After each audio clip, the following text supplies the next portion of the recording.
মহান আল্লাহ তাআলা অল্প কিছুক্ষণের ভিতরে আমাকে এমন একটা সারপ্রাইজ দিবে, এমন একটা জিনিস দেখার সৌভাগ্য করে দিবে, যেটা আমিও আপনাদের মাঝে দেখানোর চেষ্টা করব।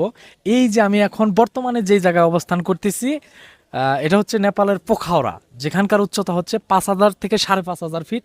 আর এখানেই সূর্যটা উদয় হবে। দেখেন কিভাবে সূর্য উঠতেছে, দেখেন। এখানে আমি আপনাদেরকে একটু জুম করে দেখাই কত সুন্দরভাবে সূর্যটা উঠতেছে। সূর্য সব জায়গা থেকেই দেখা যায়, কিন্তু নেপালের পোখাওরাতে আপনি আসলে খুব কাছ থেকে সূর্যোদয় দেখতে পারবেন। ক্যামেরার মধ্যে যদিও এতটা ক্লিয়ার বোঝা যাচ্ছে না, কিন্তু আপনি এই জায়গাটার মধ্যে যখন সরাসরি নিজ চোখে দেখবেন তখন আপনার কাছে খুব ভালো লাগবে। আমি তো কখনো ভাবতেই পারি নাই যে এত কাছ থেকে এরকম সূর্যটাকে দেখতে পারবো, আর এইভাবে এই জীবনে সর্বপ্রথম দেখতেছি যে সূর্যটা কিভাবে উঠতেছে। এটা নেপালে আসার পরই এই জিনিসটা সরাসরি উপভোগ করতে পারলাম।